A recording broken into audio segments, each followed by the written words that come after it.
Meu nome é amor, eu sou a luz para o seu despertar. Eu sou a tua cura, estou aqui para te libertar.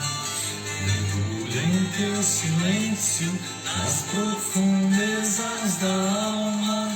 Vai me encontrar dentro de ti, o mistério conhecer, o sentido de teu divino ser. Vai me encontrar dentro de ti, o mistério conhecer, o sentido de teu divino ser. Meu nome é amor, eu sou a luz para o seu despertar. Eu sou a tua cura, estou aqui para te libertar. Mergulho em teu silêncio, nas profundezas da alma. Faz-me encontrar dentro de ti. E aí, Biel? Boa noite, irmão. Quanto tempo? Saudades, parceiro. Sentido de teu divino ser. Meu nome é amor, eu sou a luz para o seu despertar. Eu sou a tua cura, estou aqui para te libertar. Mergulho em teu silêncio, nas profundezas da alma. Eu me sei conhecer o sentido de teu divino ser. Salve, irmão. Logo mais eu vou dar um pulo aí para te visitar. Saudades também. Vamos lá. Hoje eu vou falar aqui de providência divina, irmão. Havia vários temas que eu queria falar hoje. Eu confesso que essas lives aqui, estou gostando muito de fazer. Embora tenha poucas pessoas que estejam assistindo, eu estou sentindo um prazer muito grande de estar colocando para fora todas essas coisas e tal, na esperança de que possa ajudar mais pessoas como me ajudou. E hoje havia vários temas que eu gostaria de trazer, mas aí eu decidi trazer sobre a providência divina. Houve uma época na minha vida que eu trabalhava numa multinacional, eu era diretor de marketing dessa multinacional. E era uma multinacional do ramo de criptomoedas, estava tudo prosperando muito bem. E aí chegou a pandemia e a empresa quebrou. Eu fui um dos últimos a pular do barco. Como eu era da diretoria, eu fiquei até o final. Tipo assim, chegou num ponto que o dono da empresa começou a vender as coisas de dentro da empresa para conseguir pagar os funcionários que estavam colocando ele na justiça. E eu ainda na esperança de que a gente ia conseguir reverter a situação, né, e fazer a empresa se reerguer. Não aconteceu. E eu fiquei trabalhando nessa empresa ainda, depois que ela já tinha declarado que não tinha mais condições, né, que estava falindo, eu ainda continuei trabalhando nela por 3 meses, na tentativa de reerguer essa empresa. E não consegui. E aí eu tinha umas economias, né, porque eu ganhava muito bem, então eu sempre tirava 20% do meu salário e comprava em criptomoedas. Então eu tinha comprado uns bitcoins, e aí eu fiquei esse tempo, né, sem receber salário, eu fiquei comendo meus bitcoins, que eles tinham valorizado bastante, então eu sobrevivi com isso. Mas aí rapidinho acabou, porque também não tinha muito, né, e meu custo de vida era alto nessa cidade que eu morava em São José dos Campos na época, e lá, o bairro que eu morava lá era o bairro mais caro da cidade, que inicialmente para mim era barato, porque eu trabalhava lá, então era mais cômodo, né? E aí o que aconteceu? Eu tentei ficar mantendo meu custo de vida e tal, e crendo que a empresa ia prover alguma coisa, mas não aconteceu. Aí chegou um ponto que eu zerei, eu fiquei sem dinheiro nenhum, e aí eu falei, bom, agora eu não sei o que eu vou fazer, né? Porque eu fiquei lá, trabalhando lá, esperando que ia vir alguma coisa, não veio, e agora acabou minha grana, então eu vou ter que fazer alguma outra coisa, não vai dar para continuar servindo lá. E aí, neste dia, né, eu fiquei meditando, eu não sabia o que fazer. Então eu falei, bom, vou ficar meditando para ver se vem. Boa noite, mãe! Tudo na paz? Bem-vinda! E aí eu falei, bom, eu não sei o que eu vou fazer, né? Eu vou ficar meditando para ver se vem alguma ideia do que fazer, né, diante dessa situação. E eu lembro que eu não tinha nada para comer em casa, porque como eu trabalhava demais, eu tinha esse costume de comer na rua ou pedir comida, não cozinhava na época. E aí eu fiquei meditando lá e fiquei pensando o que eu ia fazer, né? Aí eu acabei dormindo, meditando, acabei dormindo. Quando eu acordei, eu olhei meu celular e aí estava lá, você recebeu uma transferência. Aí eu falei, ué, da onde, né? Aí eu entrei no banco para ver. Aí na hora que eu acessei, boa noite, mãe, te amo.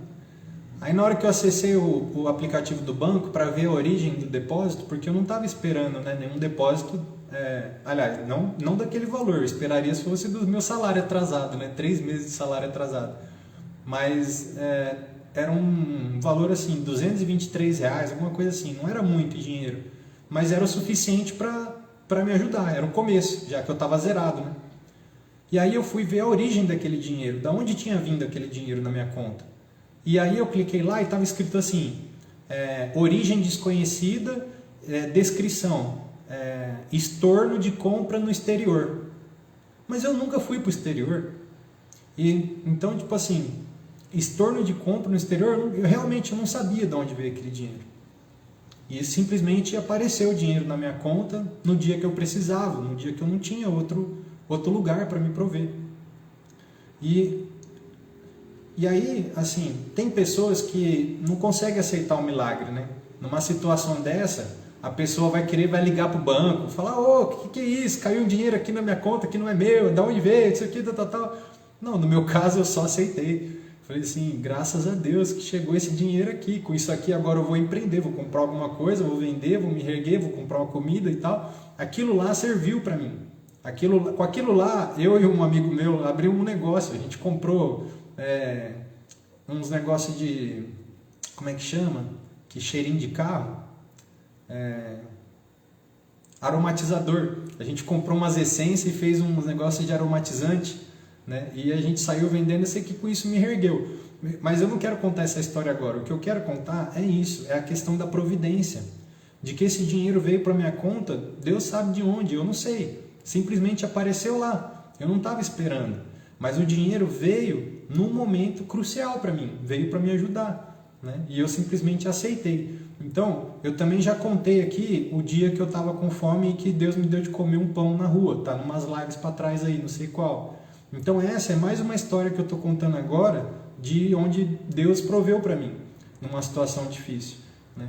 E aí, eu gostaria de ler algumas passagens aqui que trazem um despertar muito grande da providência divina. Porque assim, a providência divina, ela não age na vida de quem não acredita nela, de quem não aceita ela.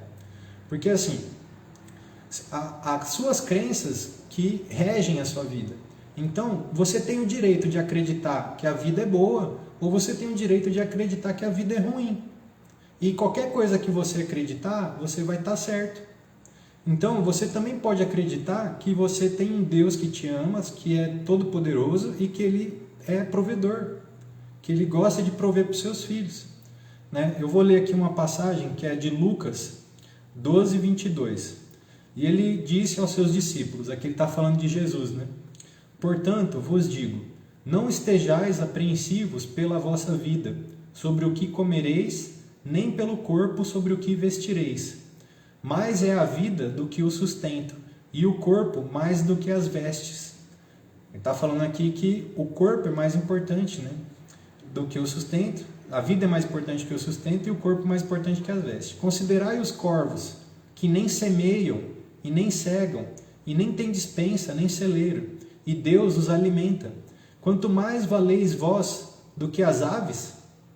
Ele está falando aqui, quanto mais vale o ser humano para Deus do que as aves? Nós que fomos feitos à sua imagem e semelhança? Nós que temos a capacidade de entrar em comunhão com Ele? Quanto mais vale vós do que as aves? E qual de vós, sendo solícito, pode acrescentar um côvado à sua estatura? Aqui ele fez questão de dizer como nós, apesar da nossa descendência divina, ainda somos crianças, nenezinhos, que não sabemos utilizar o nosso poder como co-criadores. Então, ele está falando aqui, pois se nem ainda podeis fazer as coisas mínimas, por que estar ansiosos pelas grandes? Então, ou seja, se a gente não consegue nem adicionar um côvado da nossa estatura, né, aumentar a nossa altura, ou em outras traduções tem como aumentar nosso tempo de vida, né? Mas se nem isso a gente consegue fazer, tudo é o Pai que decide, Ele que decide quando a gente morre e quando a gente vive. Tem pessoas que sofrem acidentes gravíssimos e sobrevivem. Eu mesmo já capotei o carro a 180 km por hora, capotei 6 vezes. Não abriu nenhum airbag e eu saí do carro sem nenhum arranhão. Tem gente que... Eu já vi uma história de um Fusca, que o cara estava dirigindo, fez uma curva, aí o carro derrapou, bateu na guia, a porta abriu, ele caiu para fora, bateu a cabeça e morreu. Num acidente dentro da cidade, assim, de bobeira. Então, Deus que decide as coisas. O Biel também, né, Biel? O Biel tá aqui, sua prova viva disso. O Biel, para quem não sabe, ele foi atropelado por um caminhão, gente. E o cara sobreviveu, tá aqui, ó. Então, isso é prova, gente, de que assim, quem decide a nossa hora de partir, nossa hora de ficar, é Deus, não é a gente. Não é pela nossa força do braço. Então, se Ele decide a nossa vida, quando a gente vai, quando a gente fica, o que custa a gente também confiar de que Ele vai prover a nossa providência, né? E aí, ele fala aqui, considerai os lírios, como eles crescem, eles não trabalham nem fiam, e digo-vos que nem ainda Salomão, em toda a sua glória, se vestiu como um deles. Ó, aqui ele está citando os lírios, né? Como eles crescem, não trabalham nem fiam. O que é o trabalho? Trabalhador, né? É importante entender que aqui não é que Jesus está falando que a gente não tem que ter nenhuma atividade, mas que a gente não tem que trabalhar a dor. Quando a gente tem uma atividade que está em alinhamento com a nossa essência, isso não é trabalhador, a gente tem prazer em fazer. Dos lírios, no caso, qual que é a atividade deles? É ser o lírio. Dos pássaros, qual que é a atividade dos pássaros? É cantar. Então, do ser humano, qual que é a atividade do ser humano? Cada um tem a sua aptidão, aquilo que ele vai fazer e vai ser feliz fazendo. Isso não é um trabalhador, não está trabalhando nenhuma dor, porque ele está feliz fazendo. Então, nós não estamos aqui para ficar trabalhando dor. Quando a gente está trabalhando dor, a gente está negligenciando a providência divina. A gente não está acreditando na providência divina.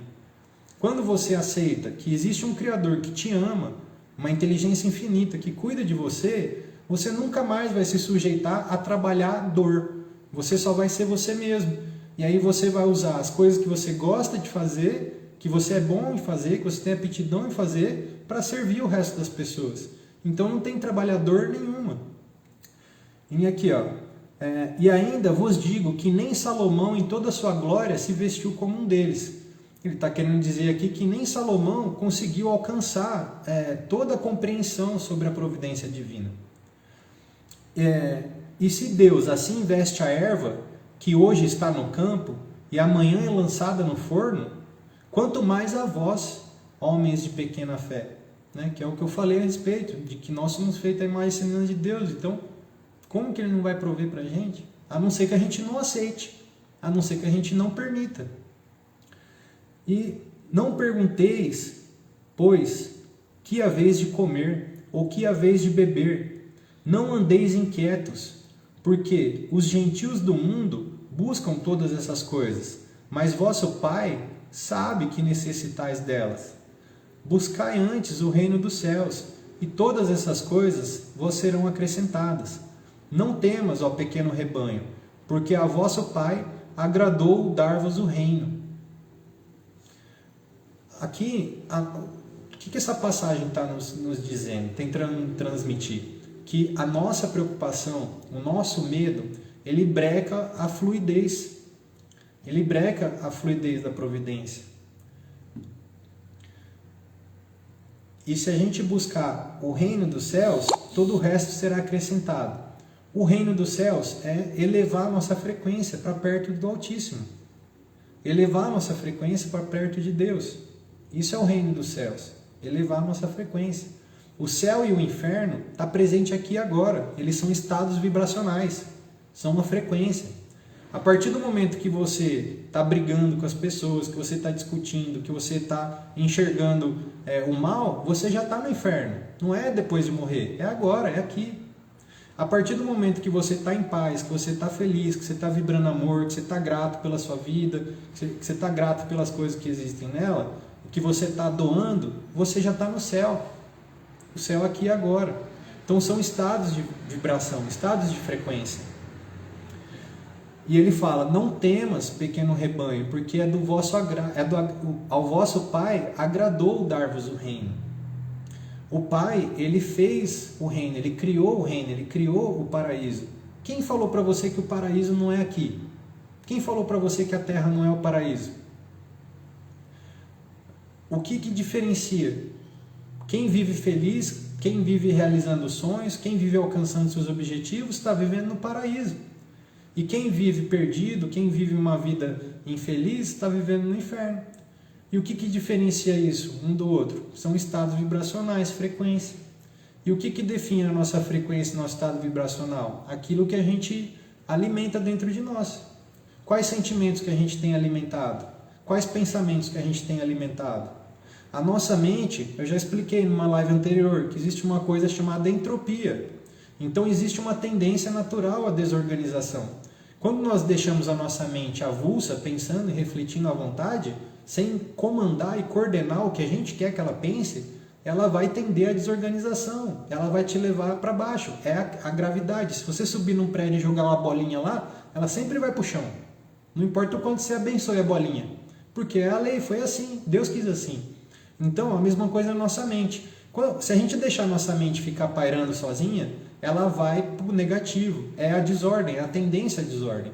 É por isso que a gente tem que impor para a nossa mente o pensamento correto, o sentimento correto, a visão correta, para que isso não atrapalhe a nossa vida, né? Os pensamentos incorretos não atrapalhem a nossa vida.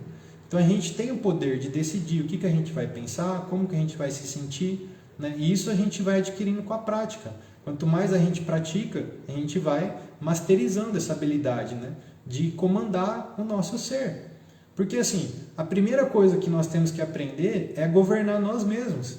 O que é governar nós mesmos? É conseguir ter controle sobre as nossas emoções, ter controle sobre os nossos pensamentos, ter controle sobre o que a gente fala, ter controle sobre o que a gente enxerga, né? Porque a gente, o tempo todo a gente está aberto para oscilar de polaridade, positivo e negativo, o tempo todo. Mas isso é tão bom, é tão ruim como não é tão bom, porque assim, se você tem o poder, se você tiver negativo, no momento que você percebe isso, você pode tomar alguma ação para você voltar para o lado positivo. E que diferença isso faz? Quando você está do lado positivo, as coisas fluem, você permite que a realidade flua.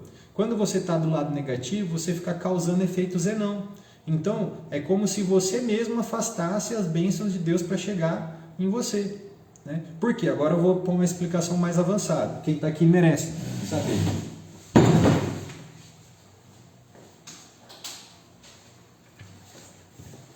Ó, pessoal, é o seguinte. Para a bênção chegar na vida da gente, tem que ter ressonância entre as ondas. Eu já expliquei na live anterior que tudo é onda, né? Quem não entendeu, depois veja lá. Então, por exemplo, você vibra assim, ó, né? E aí, as coisas também vibram assim. E aí, para uma onda se encontrar com a outra, ela tem que ter ressonância. Então, por exemplo, quando a bênção chega, vamos supor, você fez um pedido para Deus, para o universo. Aí, esse pedido chegou. Aí ele está vindo a onda para você. E você está aqui, indo na direção dele. Só que se você tiver negativo na hora que esse pedido chega, o que acontece na hora que a onda bate com a sua? Uma anula a outra. Então, se você não tiver num estado receptivo, você nunca vai receber aquilo que você está pedindo. Porque você mesmo não permite a onda entrar no seu campo.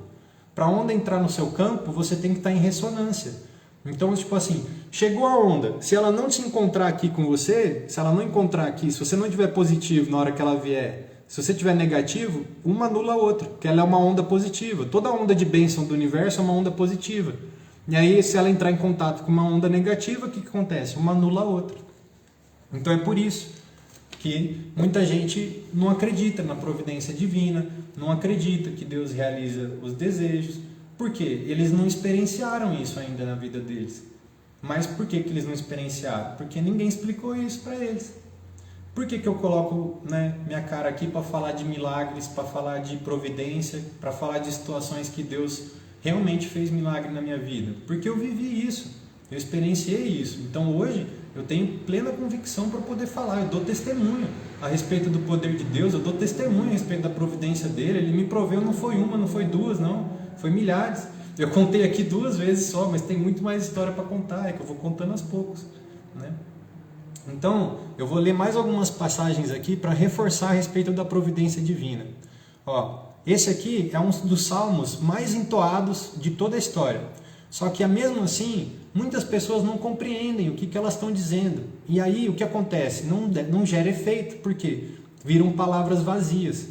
Quando você tem consciência a respeito do que você está falando, aquilo age na sua vida. Vocês já devem saber que eu estou falando do Salmo 23, que começa assim: o Senhor é meu pastor, nada me faltará. O Senhor é meu pastor, nada me faltará. Pô, um pastor, gente, o que ele faz pelas suas ovelhas? Um pastor, ele dá a vida pelas ovelhas. Se chegar um lobo lá, ele vai lutar com o lobo. Ele não vai deixar o lobo fazer mal para as ovelhas dele. A não ser que o lobo mate ele, né? Que o lobo vença ele na batalha. Aí o lobo vai chegar perto das ovelhas.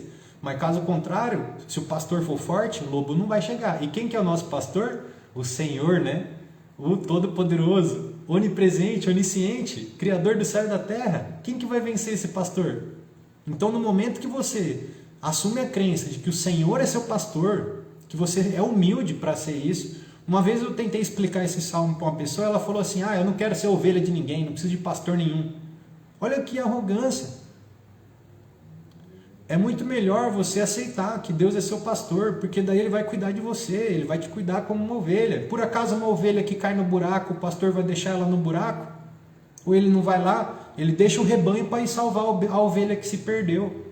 Então, você assumir: o Senhor é meu pastor, nada me faltará. Por acaso um pastor deixa a ovelha passar fome? Por acaso um pastor vai deixar a ovelha morrer de sede? Por acaso um pastor vai deixar a ovelha ficar no relento, no sereno, sem um abrigo? Não vai. Então, esse Salmo 23:1 é isso: o Senhor é meu pastor, nada me faltará. É entender o que significa que o Senhor é meu pastor. Refletir sobre isso, para que isso se torne uma verdade na sua vida. Salmos 34:10. Os filhos dos leões necessitam e sofrem fome, mas aqueles que buscam o Senhor de nada têm falta. Bom, eu acabei de contar para vocês aqui a história do dia que o dinheiro caiu na minha conta lá, que até hoje eu não sei de onde veio, né? E aí, aquele dia, os filhos dos leões necessitam e passam fome. Os filhos dos leões, eles vão caçar, eles usam braço de carne, eles usam dente, eles usam garras. Então, se eu fosse agir como um filho do leão naquele dia, ao invés de eu ir buscar o Senhor, de eu ir meditar, de eu ir orar, eu ia fazer o quê? Eu ia começar a ligar para meus amigos, pedir dinheiro emprestado, ou eu ia sair na rua, procurar algum trabalho, etc. Não, ao contrário disso, eu fui orar e o dinheiro veio para minha conta. O dinheiro que eu precisava para começar, para dar um start, né? Para poder empreender, para poder voltar a crescer. Apareceu, veio a providência. Então, Salmos 68. Bendito seja o Senhor, que dá de dia e em dia nos cumula de benefícios, o Deus que é nossa salvação. Ó, você vê que são máximas, qual que é a dificuldade da máxima? É a gente aceitar ela. Uma vez que a gente aceita essas premissas, elas se tornam crenças e começam a agir na nossa vida. Vamos ver outra passagem aqui, Salmos 88. Porque o Senhor Deus é um sol e escudo. O Senhor dará graça e glória, não negará bem algum aos que andam na retidão. Por que o Senhor Deus é um sol? O sol, por acaso, ele te pede alguma coisa para ele ficar brilhando? O sol, por acaso, pede alguma coisa em troca para ele estar aquecendo o seu planeta todos os dias? O sol, por acaso, cobra você? Ele manda a continha lá para sua casa, lá, ó, iluminei você aí 365 dias por ano. Agora está na hora de você me pagar, hein? Não, o sol é pura doação.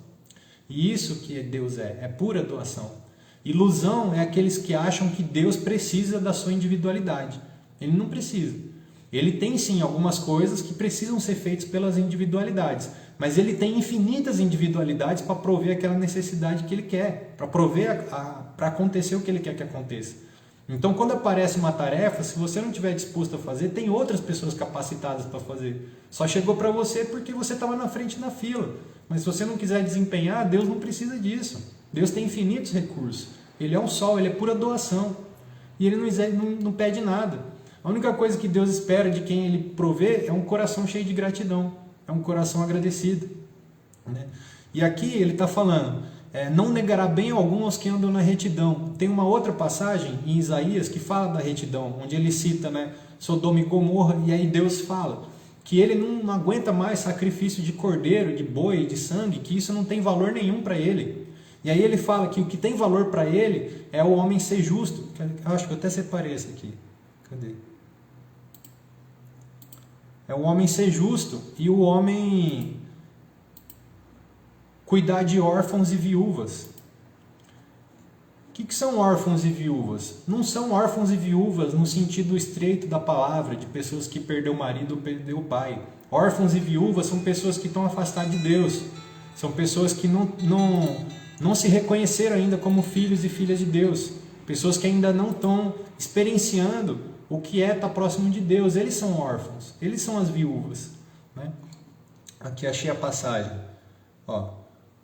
De que serve a mim a multidão desses sacrifícios, diz o Senhor? Eu já estou farto de holocausto, de carneiro, de gordura. Não continuei a trazer essas ofertas vãs.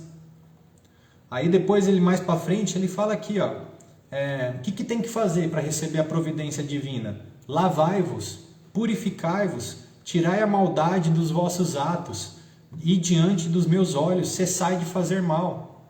Ó, diante dos meus olhos, Deus tudo vê, porque Ele está em todos os lugares. Deus é o vazio, Deus é o espaço, e Deus é o que existe no espaço. Então, por exemplo, aqui, você está vendo eu. O que compõe meu corpo é Deus. O que compõe esse espaço vazio aqui é Deus também. O que compõe o teto, o negócio aqui, a geladeira, a porta, a mesa, é Deus. Então, nada pode escapar aos olhos de Deus. Deus vê tudo, enxerga tudo. Vinde então e argue-me, diz o Senhor, para que vossos pecados sejam brancos como a neve, ainda seja aqui. Se quiserdes e obedecerdes, comerei o bem. Cadê? Aqui. Aprendei a fazer o bem, procurai o que é justo, ajudai o oprimido, fazei justiça ao órfão e tratai das viúvas. Né? Essa parte que ele fala. Em outra passagem da Bíblia fala que essa é a verdadeira religião, cuidar dos órfãos e das viúvas.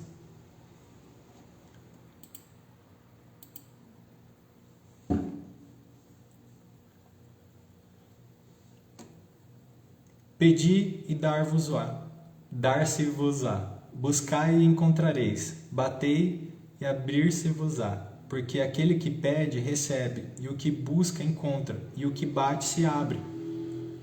Qual que é a única coisa que impede a gente de receber as bênçãos de Deus? É a nossa própria postura, é a nossa própria atitude, é a própria vibração, é físico o negócio.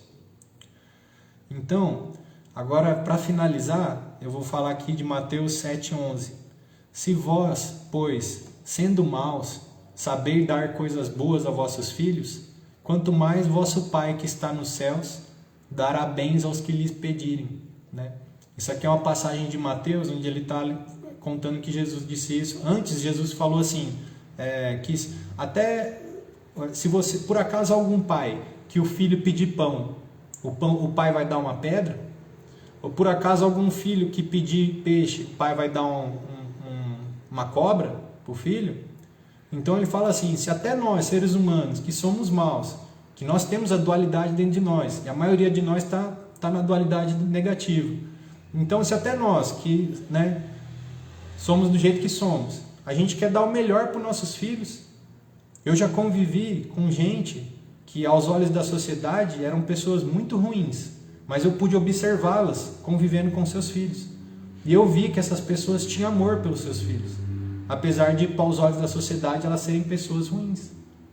Então, se até nós somos maus, temos amor pelos nossos filhos e queremos dar o melhor para eles, quem dirá o pai que está no céu não vai dar coisa boa para o filho, que o filho pedir, mas pedes, tem que pedir crendo no pai, né? E a gente pede as coisas e as coisas às vezes não chegam no tempo que a gente quer, a gente para de crer. E aí isso por si só afasta. Porque daí quando a gente para de crer, a gente começa a vibrar remorso, começa a vibrar ciúme, né? Por que os outros é abençoado e eu não sou? Começa a vibrar inveja. E aí você muda a polaridade do seu corpo, você fica negativo. E aí a bênção que está vindo para você podia estar já na sua porta. Ela vai chegar e vai ser o quê? Esfarelada. É isso que acontece com a onda. Quando ela entra no campo e não entra em ressonância com o campo. Ela se desfaz. E aí o universo tem que mandar uma nova onda. Você vai fazer de novo o seu pedido, né? Porque nós também é persistente, né? Nós também é persistente. A gente pede uma vez, aí não vem, passa um tempo, depois vai lá, pede de novo. Aí mais cedo ou mais tarde você vai lá e você vai pedir de novo pro pai. Ô pai, manda aquela bênção e tal. Aí beleza, aí o pai manda. Aí a bênção tá chegando no seu campo, fica negativo, desfaz a onda. Aí tem que começar de novo o alinhamento. E assim, dependendo do que a gente pede, gente, é igual tipo assim, você vai lá, existe um emaranhamento que tem que acontecer para realizar um pedido. Então, por exemplo, você tá aqui, cada linha aqui da folha representa uma linha de frequência, uma faixa vibracional. Então você está aqui, nessa faixa. E aí você pediu para o pai, eu quero ser um cantor de sucesso. Aí você está aqui, você tem uma voz bonita, tal, você canta bem. Só que a sua realidade, tipo assim, você mora no Nordeste, não tem nem saneamento lá, mas você sonha em ser cantor. Então a sua realidade está muito distante do objetivo realizado. Vamos supor que aqui está você um cantor de sucesso, né? E a sua realidade está aqui. Você está muito distante da onde você está. É possível? É. Vai acontecer? Vai. Tudo pode, aquele que tem fé. Então, você pedir com fé, Deus vai te levantar dessa frequência até você chegar lá. Só que tem um tempo. A distância entre o sonho e a realidade é que a gente chama de tempo. E graças a Deus existe isso. Isso é uma medida de nos prevenir. Por quê? Porque nós ainda não sabemos deixar claro o que a gente quer. A prova disso é quando a gente fica pensando coisas negativas, quando a gente fica pensando coisas que a gente não quer. Então isso mostra a nossa imaturidade, mostra como a gente é bebezinho. Então, para nos proteger, para a gente não criar um mal para nós mesmos, Deus criou esse delay, que a gente chama de tempo, entre a nossa materialização da realidade. Mas assim, você é capaz de chegar lá, desde que você se mantenha com o mesmo objetivo, com o mesmo sonho e acreditando que você vai chegar, crendo. A fé na vitória tem que ser inabalável. E aí você vai chegar. Agora vamos supor que você está aqui no Nordeste e tal, e aí você fala assim, o meu sonho é ter uma casa com água potável. Esse sonho não está tão distante do outro. Então, para você chegar nele, o tempo vai ser menor, porque o emaranhamento que vai ser precisar feito para você subir essas faixas de frequência, as pessoas que vão te ajudar, os acontecimentos que vão te ajudar, os livros que você vai ler, os vídeos que você vai ver, tudo isso está mais próximo de te levar para onde você quer. Agora, quanto mais distante o sonho, é igual pedir num restaurante. Você vai lá e pede um pão com ovo, é rapidinho, a chapa está quente, o cara quebra o ovo, joga lá, já te serve, está pronto o pão com ovo. Agora você chega lá, você pede uma costela marinada no limão com alho, isso daí vai demorar para ser feito. Não vai ficar pronto tão rápido quanto o pão com ovo. Então é isso que a gente tem que entender, de acordo com aquilo que a gente pede para Deus, né? Que Deus está trabalhando, Deus está fazendo, é o prazer dele realizar os sonhos do filho, é do seu agrado te dar o reino. Pensa você como pai, quem é filho aí? Eu ainda não sou pai, mas eu gostaria de ser, você um dia. Mas assim, uma vez eu conheci um rapaz na praia e ele falou para mim assim, né? Olha, a gente acha que ama até o momento da paternidade. Quando a gente vira pai, no momento da paternidade, aí sim a gente descobre qual é o verdadeiro amor. O que é amor de verdade? O amor de verdade é aquele que, se alguém for atirar no seu filho, você vai pular na frente e vai tomar bala por ele, sem hesitar. Isso é amor. E aí ele falou pra mim, ele falou, cara, eu achava que eu amava minha mãe, eu achava que eu amava minha esposa, mas o dia que eu tive a minha filha, que eu segurei ela nos meus braços, olhei para aquele ser e soube que ele tinha saído de dentro de mim, que eu tinha criado aquela vida, aquela sensação, aquele amor é indescritível. Eu faria tudo por ela, eu faria tudo e mais um pouco, eu daria minha vida sem hesitar por ela. Então esse amor é o amor que Deus sente por nós. Aliás, muito mais que isso, né? Se esse é o amor que um humano é capaz de sentir pela filha, imagina o Deus que tem amor incondicional. Porque até nós pais humanos, às vezes a gente condiciona o nosso amor, né? A gente fica bravo com os filhos e fica brigando com os filhos, meu filho é isso, meu filho é aquilo. Então a gente não tem amor incondicional. O amor incondicional é uma coisa ainda muito distante para a gente compreender com o nosso nível de consciência aqui da Terra. Os que compreenderam o amor incondicional foi Cristo. Cristo compreendeu o amor incondicional. Ele meditou no amor até ele compreender. E ele viveu isso. Por isso que ele foi quem ele foi. Mas os restantes habitantes aqui, para entender o amor incondicional, ainda está muito distante. Porque a gente vive condicionando o nosso amor. Ah, eu te amo, mas se você fizer isso para mim, eu já não te amo mais. Ah, eu te amo, mas você tem que ter essa postura, porque se não tiver essa postura, eu não quero mais te amar. Eu te amo, mas você tem que me amar de volta, porque se não for correspondido o meu amor, eu não vou ficar alimentando o meu amor por você. Então, ou seja, o nosso amor humano não é amor ainda, né? É um protótipo de amor. O verdadeiro amor a gente conhece quando a gente ama de forma incondicional, sem exigir nada em troca. Isso é amar como o sol. Veja o sol. O sol, ele brilha sobre os ímpios e sobre os justos. A chuva cai na terra do justo e cai na terra do ímpio. A planta, a semente que você plantar lá, o milho, vai crescer na terra do ímpio e vai crescer na terra do justo. Por quê? Porque Deus ama de forma incondicional. Gente, essa live foi sensacional. Gratidão a todos que estão aqui. Quem está online tem alguma coisa que quer compartilhar, tem alguma pergunta que quer fazer, quero agradecer aqui ao Mauri, agradecer aqui a minha mãe, ao Faus e ao Gabriel. Obrigado por estarem aqui comigo. Se vocês tiverem algum comentário para fazer, alguma pergunta, a gente faz, ou se não, eu gostaria de propor para a gente encerrar fazendo uma oração juntos.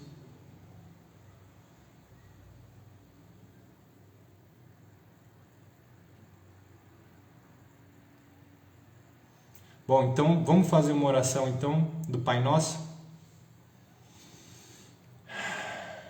Pai nosso que estais no céu, santificado seja o teu nome. Venha a nós o vosso reino. Seja feita a vossa vontade, assim na terra como no céu. O pão nosso de cada dia nos dai hoje.